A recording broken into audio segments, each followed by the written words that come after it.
সবাই মিলে করব দেশ। ডিসেম্বর আন্তর্জাতিক দুর্নীতি বিরোধী দিবস, যেটা ইতিহাস ঐতিহ্যের সাথে দীর্ঘদিন যাবৎ পালিত হয়ে আসছে।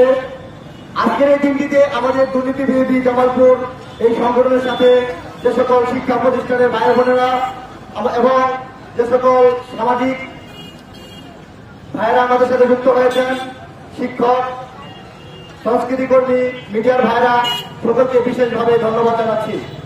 প্রিয় বন্ধুগণ, একটা কথা বলতে চাই, জাতির রন্ধে রন্ধে যে ব্যাধি ক্যান্সারের মতো করে আক্রমণ করেছে, সেটা নিরাময় অযোগ্য হয়ে দাঁড়িয়েছে, সেই ব্যাধিটা হচ্ছে আপনারা সকলে জানেন। সেটা কি?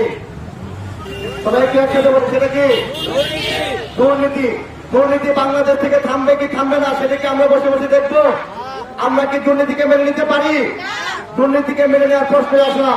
যেখানে দুর্নীতি হোক, প্রশাসনিক ভবন, প্রশাসনিক দপ্তর, সরকারি বেসরকারি অফিস আদালতে যে সকল দুর্নীতি আছে, সে সকল দুর্নীতির বিরুদ্ধে আমরা সর্বদাই সোচ্চার ছিলাম এবং সোচ্চার আছি এবং সোচ্চার থাকবো।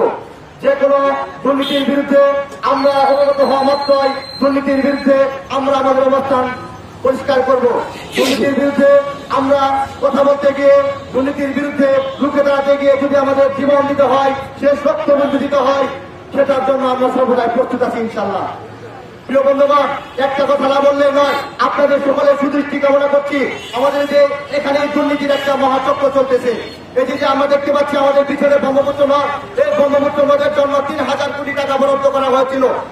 5 বছরের একটা বরাদ্দ হয়েছিল, প্রকল্প নেওয়া হয়েছিল, অথচ সেটা খাল খননের নামে, নদী খননের নামে বারবার সেটাকে রিজেক্ট করে সেটা থেকে ভাগ বটোয়ারা খাওয়ার জন্য প্রতিবারই কেউ না কেউ পাচ্ছে। আমি চাই অনতি বিলম্বে এই ব্রহ্মপুত্র নদী যেন আগের প্রাণ ফিরে পাই।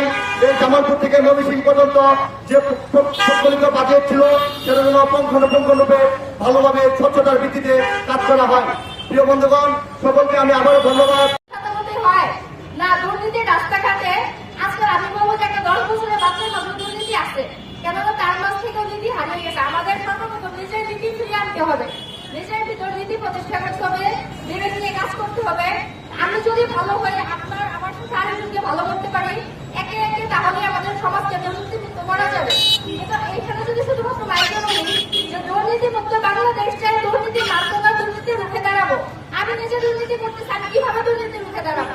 এটা কি আদৌ সম্ভব? আমি মনে করি 71-এর আন্দোলনের পরে দুর্নীতি শেষ হয় নাই, 24 আন্দোলনের শেষ হয়ে যায়, প্রতি বছরে হয়তো দুর্নীতি শেষ করা সম্ভব না। যদি না আমরা নিজেদের কাছ থেকে দুর্নীতি শেষ করতে পারি, তাহলে নিজ নিজ অবস্থান থেকে আমরা শপথ করি যে আমরা নিজেরা দুর্নীতি থেকে দূরে থাকবো, আমরা নিজেরা দুর্নীতি করবো না, এবং সাথে সবাইকে বুঝাবো দুর্নীতি থেকে দূরে রাখবো। দুর্নীতি প্রশাসনিক লোকগুলো কখন করার সুযোগ পায়? যখন আমরা একটা অন্যায় কাজ করি, আমাদের কাছে কালো টাকা থাকে, তারা আমাদের কাছে সে বলার সুযোগ পায় যে আমাদের 50,000 টাকা দাও, তুমি 2 লাখ টাকা ইনকাম করেছো, এই বিষয়টা আমরা প্রকাশ করবো না। এখানেই কিন্তু দুর্নীতি প্রকাশ পায়। তাহলে সুযোগটা কে করে দিল? আমি করে দিলাম, আমরা করে দিলাম। আমরা যদি দুর্নীতি না করি, প্রশাসনিক লোকটাকে দুর্নীতি করার সুযোগ পাবে? কখনোই পাবে না। কথা বলছি, যে দুর্নীতির কথা বলছি, সেই দুর্নীতির একটা ইতিহাস আছে। সেই ইতিহাস হচ্ছে আজ থেকে 5.5 বছর আগে, 5,500 বছর আগে, মানে খ্রিস্টপূর্ব 3,500 বছর আগে সেটা করেছিল মিশরের এক বিচারক। সেকেন্ড হচ্ছে 2800 বছর আগে, খ্রিস্টপূর্ব 2800 বছর আগে সেটা করেছিল একজন ধর্মযাজক। আজকে আমরা সমাজে যখন দেখব যে নীতিকথা বেড়ে যাচ্ছে, ধর্মচর্চা বেড়ে যাচ্ছে, তখন বুঝে নিতে হবে যে আমাদের সমাজে দুর্নীতি হচ্ছে। আমাদের সভ্য সমাজ যখন শুরু হয় 1600 শতকে যখন আমাদের সারা উপমহাদেশ যখন ছেয়ে ফেলে হচ্ছে ইস্ট ইন্ডিয়া কোম্পানি, সে ইস্ট ইন্ডিয়া কোম্পানি 1600 সালে শুরু করেছিলেন। এই ইস্ট ইন্ডিয়া কোম্পানি কিন্তু সারা পৃথিবীতে ব্রিটিশ কলোনির জন্ম দিয়েছিলেন।